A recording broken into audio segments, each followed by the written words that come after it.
Hi everyone, hope you're doing really well. I wanted to talk to you about self-care, which is such an important topic because I think as women, we often put others before ourselves and we can sometimes neglect our own needs. And I want to speak very directly and say that you are the only one who can take care of yourself, and no one else can really do it for you. So you may have your family and friends around, and that can help, but really you're the only one who knows exactly what you need, and you're the only one who can take charge of having those needs met so that you are mentally and physically well. It never hurts to be reminded to prioritize your own self-care and at times to put yourself first. Yes, put yourself first to make sure you're getting what you need for your own health and well-being.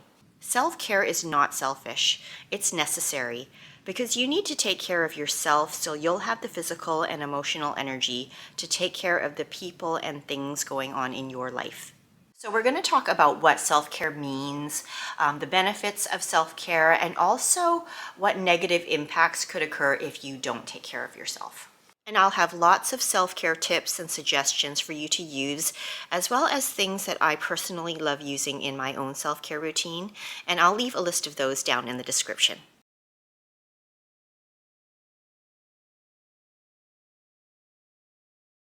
When I was growing up, self-care wasn't a topic that really I ever heard anything about, and people just didn't discuss it back then.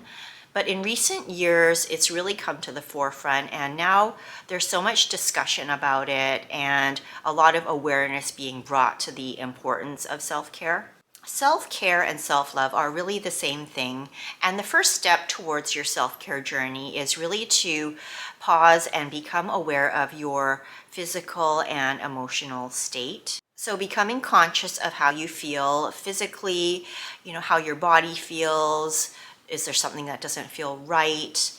And then mentally, your emotional state. So are you feeling sad and depressed or stressed out, worried? And identifying those feelings and emotions is the start of your self-care journey. We've all heard how your physical and emotional states are interconnected and how they can affect each other. So for instance, stress can cause illnesses. And so it's really important to view self-care in a holistic way.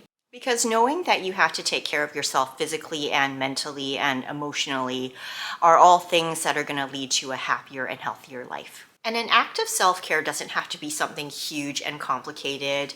Oftentimes it's the little things. So it could be something as simple as taking half an hour to read a book, having a bath, taking a nap, and just doing something nice for yourself to feed your soul. So why is self-care more important now than ever before? Well, the demands on our daily lives just seem to be increasing. Everyone's life is busy and hectic, and that in turn increases stress levels and anxiety. And it could be family stress, it could be work-related stress, it could be financial stress. And all these things can have a negative impact on your overall well-being. So research has shown that chronic stress can lead to things like heart disease, high blood pressure, and depression. So prioritizing self-care is really one of the key ways to reduce your stress and just reduce your risk of getting one of these health conditions. So just this past week, I had to give myself some self-care because I was really under the weather. My husband had been sick the previous week, so I think I must have caught whatever he had. And of course, it was a really busy week as usual. I had a million things I needed to do. So I was just like, I have to push through this. But of course, I just started to feel worse and I ended up losing my voice for a few days. So I did stop and I started working on my recovery, got lots of rest, and luckily I don't get sick like that often. But when I do, I usually like to do a bit of a cleanse and I'll whip out all my Chinese remedies, and that always works really well for me. So I've got my chrysanthemum tea here, which is one of those natural remedies that I use in case my throat acts up. And as we're all getting older, it's more important than ever, and I can't say this enough, that we really prioritize ourselves and make sure that we do everything we can to enjoy a long, happy, and healthy life. There are 7 pillars of self-care that are like a guided framework you can use for your self-care practice, and they involve 7 core principles, which I found really helpful and get you started off on a well-rounded self-care routine. So number 1, as we mentioned, is your mental state. And so it's about cultivating a healthy and positive mindset. And there are many mindfulness practices that you can do to help with this, including meditation, journaling, keeping your mind curious by learning new things. Meditation is an excellent self-care practice because it really allows you to stop and have a moment of mindfulness, which really is so important to clear your mind, help you relax and de-stress, and also bring you back to the present moment. Because one of the causes of stress sometimes can be worrying about things that haven't happened yet, worrying about the future. And so meditating will bring you back to the present moment and help you reduce those feelings of anxiety and worry. And so it's really going to ground you and help you focus your mind to be more calm and just feel more zen. Staying curious and engaging in learning is another great way to cultivate a positive mindset. Trying something new or learning something you've never done before keeps life really interesting, and it can be exciting and a new challenge. And that can involve setting a goal, having a new priority in life that just keeps everything fun and interesting, and it could even spark a new passion. So if you are a bit down in the doldrums and there's something you always wanted to try, I highly encourage you to just go out and do it. You know, you may be pleasantly surprised and find that it's something that's really rewarding or satisfying. Journaling is another great mindfulness practice because it really allows you to take some moments to reflect on life and what's happening in that present moment, and also to express gratitude for all the things that you have in your life. So if you've been feeling a bit negative or sad, I think having a gratitude journal specifically could really help to change your mindset and kind of shift the way you think, because it's going to make you focus on the positive things in your life and all the things that you are grateful for and are lucky to have, instead of focusing on the negative. Another really important thing to do for your mental health is to learn to set boundaries and say no. So being forced into doing something that you don't want to do, or being dragged into some drama or unpleasant situation, can cause a lot of stress and anxiety.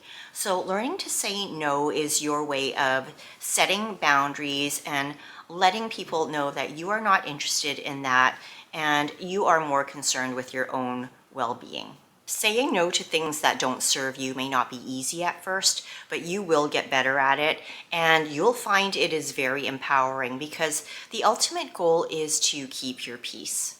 The next pillar is emotional, and as I discussed earlier, it involves identifying and acknowledging your feelings and emotions, and it's really important to be in tune with your emotions and your inner feelings. Because if you are feeling depressed, for instance, the first step to changing that is to be aware that you are feeling depressed. And I've seen a lot about how if you try to suppress or ignore your emotions, they are eventually going to come out, and probably in a worse way. And if you're harboring resentment or anger towards someone and you know it's not good for you to be holding that, then being conscious and aware that you feel that way is the way to begin to change that.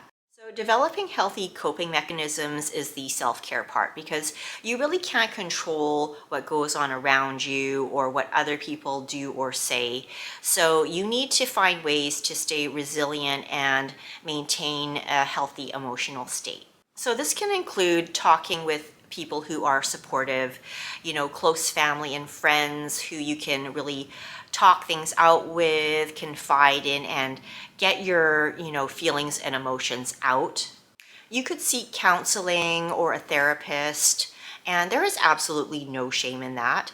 I think only the strongest people will do that for themselves. And my personal view actually is that probably everyone could use therapy about something that's happened in their life. But it's just always good to be able to express what you're feeling inside and also get feedback and advice, and it's only a positive thing. If you are lacking self-esteem or confidence, writing positive affirmations is another really helpful activity because you will lift yourself up, and writing something down on paper really can help to manifest what you want. So simply by writing, I am enough, I'm worthy, I deserve this, you will give yourself a boost up. It doesn't matter who's trying to take you down. You give yourself a boost up. You know how great you are and that positive things are coming your way, and you just have to keep telling yourself that.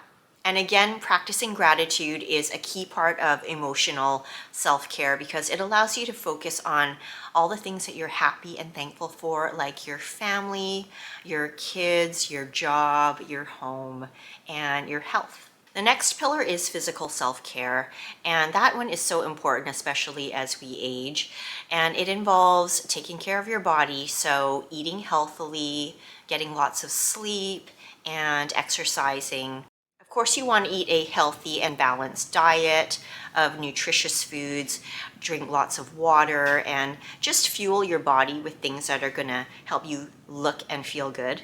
Getting enough sleep is absolutely crucial to your physical self-care routine because rest is when your body recharges and repairs itself, and also that's beauty sleep. So if you don't get enough sleep, you are going to look tired and older and worn out and have bags under your eyes.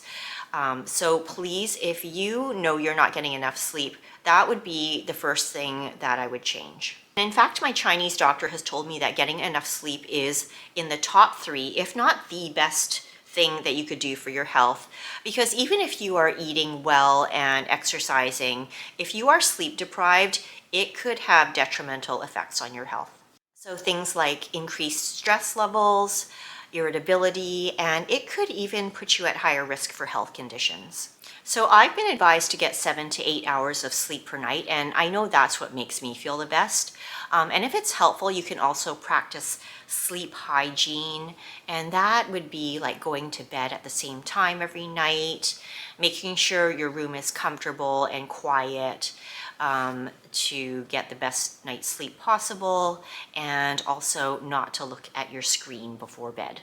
I also have this little bedtime routine where I stretch and kind of swing my arms around, and then I'll use a percussion massager on any muscles that feel tight, like my shoulders or my back, and that kind of gets me all loosened up. And then I love using this eye massager that I got for Christmas, and that really gets me relaxed and ready for a good night's sleep. Exercise is a great stress buster along with helping to keep you fit and healthy. So on days where I might be feeling a little blah, doing some physical activity always makes me feel better right away because exercise releases endorphins, which are happy mood boosters. And so even just going for a walk outside, there's something about getting your body moving and your heart pumping that just always puts you in a better mood.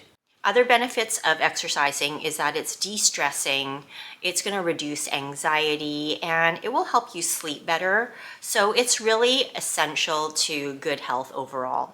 The next pillar is environmental self-care, and that of course involves taking care of your surroundings. So, your home, making sure that it's a calm and peaceful environment that you enjoy being in, and your workplace is neat and tidy and organized so that you can be efficient and productive in your job. So I'm in the midst of doing some decluttering right now, and clutter is definitely one of those things that can affect your mental health.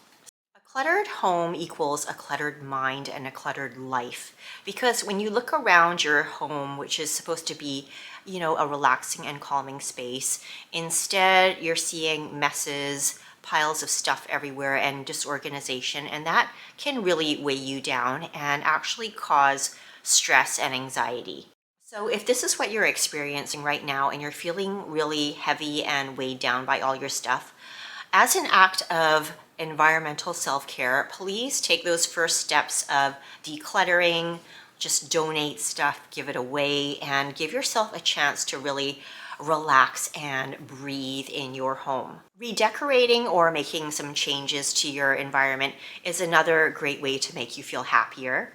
Sometimes it's just repainting a room, putting up some pictures, or adding some plants and, healing crystals if you like that kind of thing to make it feel like more of a soothing sanctuary could really make a huge difference in your level of enjoyment. And of course, connecting with the outdoors and being in nature is a wonderful act of environmental self care.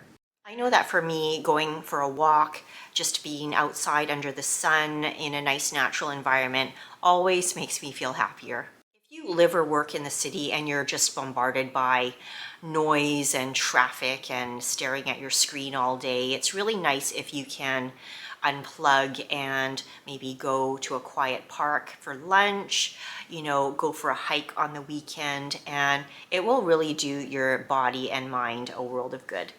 Next pillar is spiritual self care, and this would involve anything that you do to develop a deeper meaning and understanding of yourself and life in general. And it really doesn't have any religious connotation per se. It's more of a soul searching and getting in touch with your inner feelings and how you connect with the world around you. It could mean engaging in activities that are related to your beliefs and values and the way you want to live your life. And everyone will express their spirituality in a different way. So, someone may want to do some spiritual reflection, try to see how they can align their life with their faith. Some others, if you like to put good out into the world, you could do some volunteering and help people, and that could be something that's really rewarding spiritually for you. You could also read something spiritually inspiring, listen to spiritually inspiring music, and I think anything that will help guide you to become a better and more enlightened person is spiritual self care. Recreational self care is the next pillar, and that involves making time for the hobbies and activities that you enjoy and have fun doing. It could be a favorite pastime like photography, reading, going on an adventure, or playing board games. And it could be also something creative like painting or writing. And those types of things can actually be very calming and therapeutic. Other activities could be yoga, doing a sport that you love, taking dance lessons. So this ties back into the physical, and you can see how everything is interconnected. And really, anything you do to de stress or reduce anxiety is an act of self care. So, the seventh and final pillar is social self care, and this involves building healthy relationships and connections to others.